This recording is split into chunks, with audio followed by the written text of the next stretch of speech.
Hi everybody, I am going to do a video on beads. Well, kind of on beads.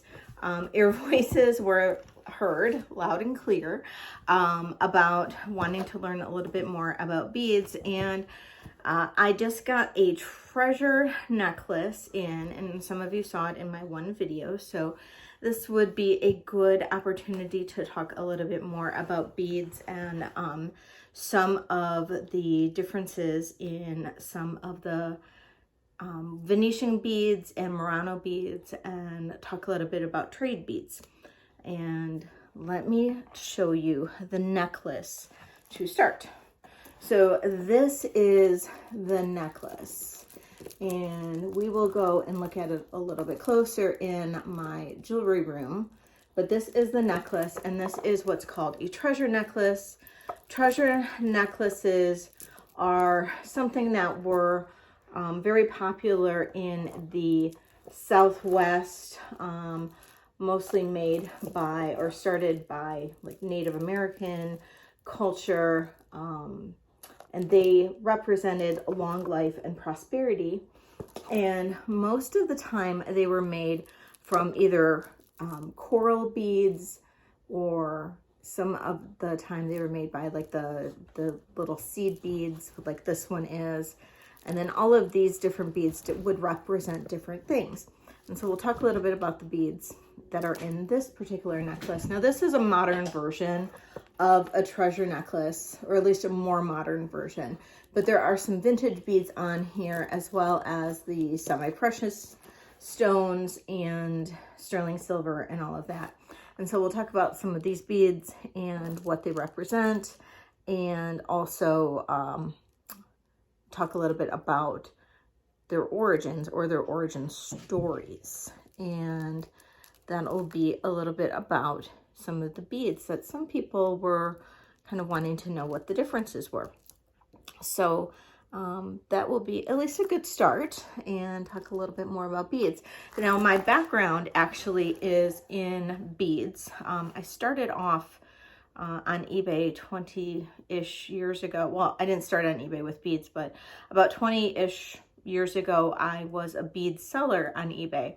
And I also was a glass artist a long time ago, and I did make beads in the Venetian or Murano style a long time ago. And I was actually a bead making teacher, a lampwork teacher, and I was recognized by the International Society of Glass Bead Makers. So that was a lifetime ago, but that was something that I used to do. So actually I'm very familiar with the style of these beads and how they were made. So I hope that maybe helps in terms of like my, I guess, expertise in this, and also in I guess the style of these types of necklaces and all of that. So let's move into my jewelry room, and where we can look at this a little bit closer and maybe see a little bit more about this. And don't forget, if you like my videos and you feel like you get a little bit from them, I would love you guys to hit that subscribe, hit that notification bell, so you get notified when I do have new videos out. And don't forget, I do live sales for jewelry every Thursday at 8 p.m. Eastern. So I would love for you to join me. All right, thank you. Let's move into the bead room, or into the jewelry room. Okay, so now we're here, and we are going to talk a little bit more about the different beads that are in this necklace. So we have a few different ones. Let's talk a little bit about these types of beads. So these are basically a version of trade beads. Now, these may very well be vintage, authentic vintage trade beads or antique trade beads, but trade beads are often reproduced now, and it's hard for people to tell. Even I have a hard time telling what's a reproduction trade bead and what is a actual real trade bead from, you know, the early 1800s through the late 1800s. I guess, well, early 1800s, 1700s, 1800s, and all that. So these are Millefiori trade beads. They all had different meanings back in that time period. This is a trade bead. These are trade beads. And also the seed beads all had meaning as well. So these are called seed beads. And back in that time, though, we're going to talk a little bit just about these types of beads. These are all Venetian beads, okay? And I'm not going to get into whether or not these are reproductions or not. I really, to be honest, I can't tell the difference anymore, because the ones that are made in India and the ones that are made in China right now are really good reproductions. And part of the reason why I got out of making beads is because the ones that were made in China actually were getting so good that it was driving us actual artists out of business. So these trade beads, though, these are actually made from Millefiori. So Millefiori means million flowers. And how these are made is that these are made by by glass cane that is made and then cut to little tiny pieces and then put onto an actual glass bead, piece of glass. So you can see, if you look here, this is clear glass. And then all of these pieces of cane are actually rolled or placed onto the glass when it's hot, and then rolled onto the glass, made smooth, and then these are then put into a kiln to anneal, and then when that happens, or when it anneals, then it's taken out and then the bead is formed. The reason it goes into a kiln to anneal is it brings the temperature from the very hot glass down very slowly so it doesn't crack. But that's how these types of beads are made. And that's how they were made back in Venice. Back then it was used, they were done in wood fire, if you could believe that. And then eventually now it's done in actual like furnaces.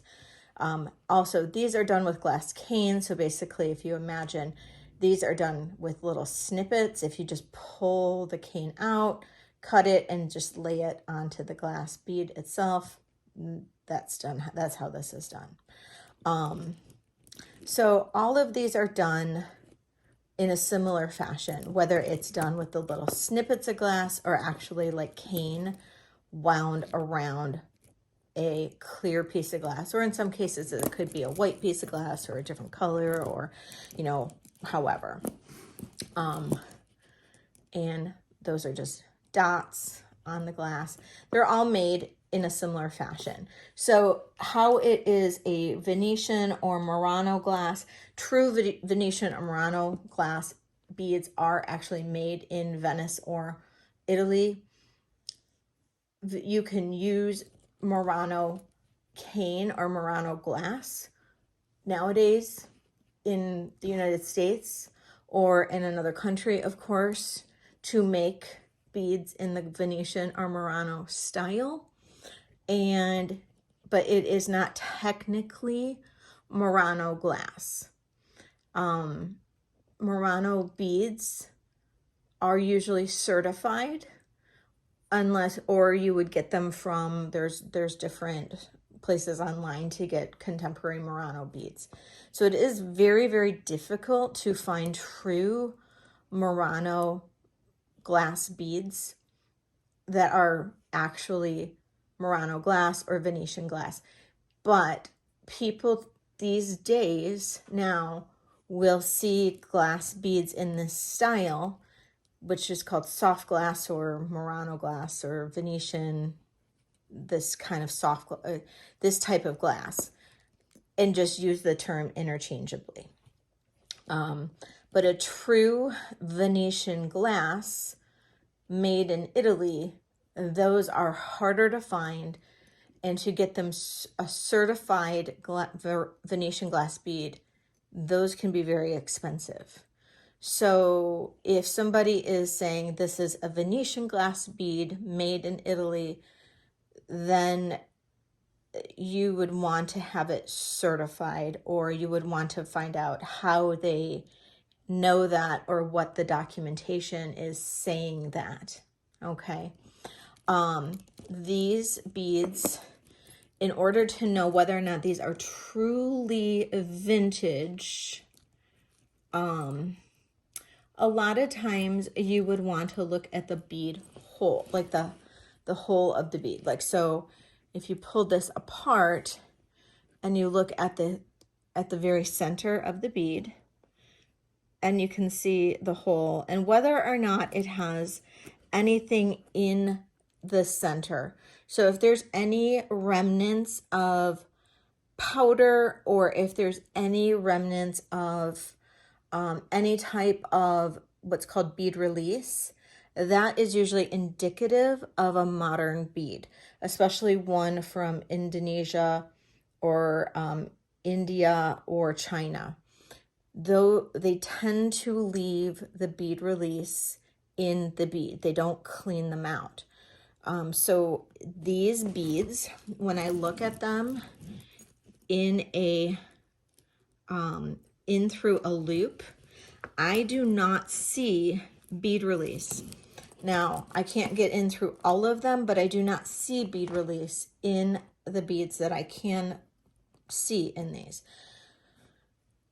My belief is that these are true vintage beads. How old they are, I do not know.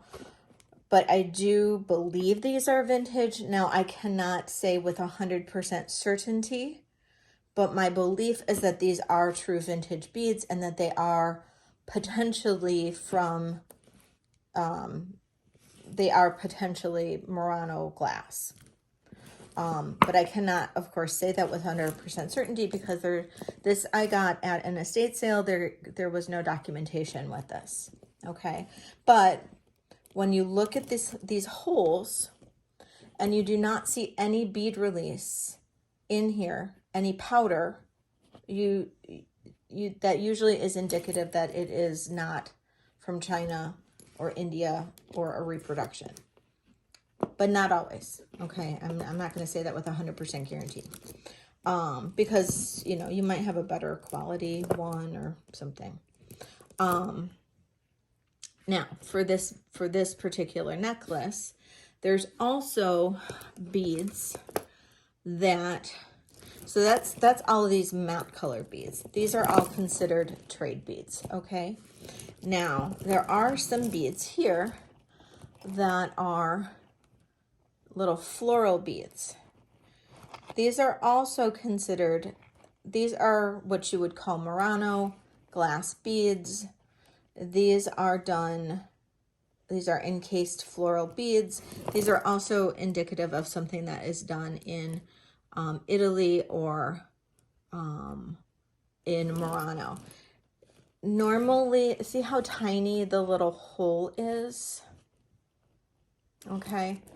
That is indicative to me that this is true Murano glass. This is not the best one that I've seen from Murano,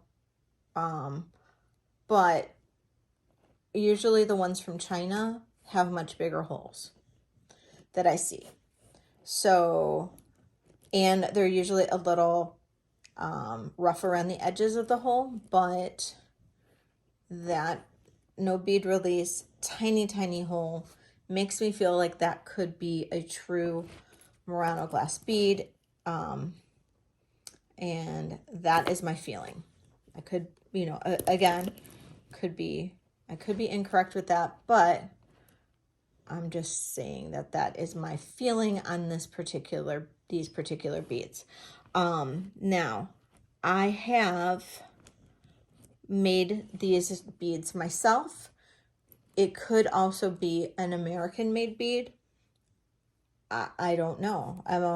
It could be American made bead by somebody that has some decent ability as well. Okay. So those are those beads. These are seed beads. These would be considered Czech beads. So these seed beads are usually made in Czechoslovakia. Okay. Some of these are a little on the rough side. So these are not exactly the best quality, but that just makes it look a little bit more vintage. So they're probably doing that on purpose. Okay. So that's actually probably on purpose. These are a frosted glass bead. These are considered Czech beads. Okay. These are a pressed glass bead. Pressed glass are usually considered Czechoslovakian or Czech beads. You'll see that term used a lot. Czech glass beads are always a pressed glass or a very smooth glass bead. A lot of times they're frosted or coated, and a lot of times you'll see those, they almost have like a film, like a kind of a weird film to them. Czech glass beads are always kind of looking like that. And you'll see, here's another one that's a Czech glass bead as well. They're very uniform in the way they look, and you'll see those. Those are considered Czech glass beads. A lot of times they'll have like a different color in the center as well. And that's like this. That has a different color in the center. Czech glass beads are almost always like that. So then we'll move to, okay, crystal. Most crystal is produced in Austria. Most is considered Swarovski. Are they all Swarovski? Not necessarily, but usually the best ones are. This is a highly faceted crystal, so my assumption is that that would be a Swarovski crystal. Swarovski crystal, this has an AB coating right here. I will tell you, I have a huge pet peeve with AB coating, and people who talk about AB coating. AB coating, Aurora Borealis, I should say, Aurora Borealis coating on crystal. Aurora Borealis came out in 1955. Let me double check that. It's 1950 something. It's 1955, I believe. And it was made by Daniel Swarovski, and it was requested by Christian Dior of Daniel Swarovski.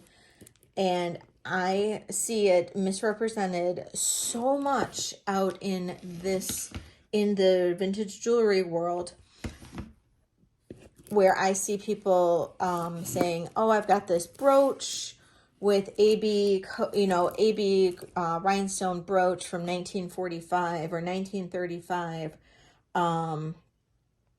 and it's that just cannot be true. So if somebody is out there trying to sell you a brooch that is AB crystals and they're saying it's from the 1930s, they don't know what they're talking about. So please, please be careful. Everybody starts somewhere. Everybody starts somewhere as a vintage jewelry seller, but just, and just everybody needs to do their research though too. So beware. AB coating did not start until it's actually AB coated started in 1956 by Swarovski in their partnership with Christian Dior. So I apologize. It was 1956. So yes, that was 1956. So yes, so don't please. It's 1956. So yeah, be careful of crystals. There's a lot of misrepresentation too. And not all faceted glass is crystal either. This here is faceted glass. That's not crystal, that's faceted glass. This is crystal. And you can tell by how it refracts light. So you'll see that as well. This is here, this is crystal because you can see how that refracts light. You'll see a little bit of a rainbow reflection anytime you see crystal.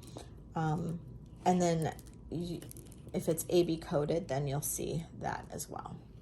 Okay, moving on to the treasure necklace again itself.